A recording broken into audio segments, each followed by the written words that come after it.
Just doing some diagnosis on this Vauxhall Astra.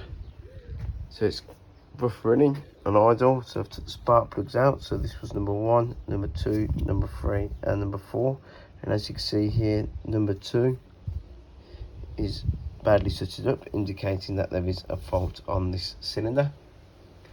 I've done a dry compression test on the engine, and as you can see here, number 1 was 175, number 2 was low in compression, which was just 75 psi, with the other 3 and 4 cylinders being at 175. So just carrying out a wet compression test now. So just put a bit of oil into the bore, the spark plug moved, cranked it over to get the oil around the bore to make sure it hasn't started to wash it. So now if we do the compression test, we'll see what we've got.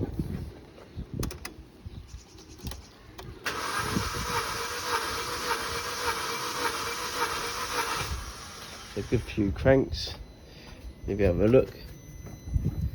So still at 75, so there is an indication that there is a problem with the cylinder, so we'll update you with what we find.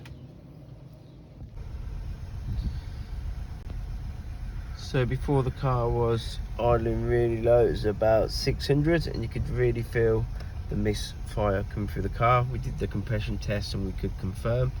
The car's only just been bought by a young lad, so he's not planning keeping it long, just learning to drive, and he's going to get rid of it. So once you get off of the idle, it runs pretty smooth.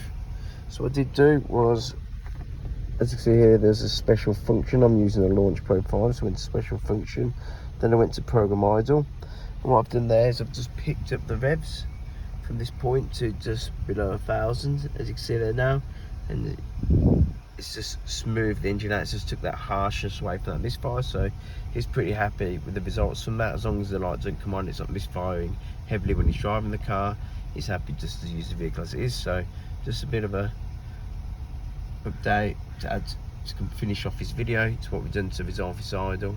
I hope you find this useful. Thank you.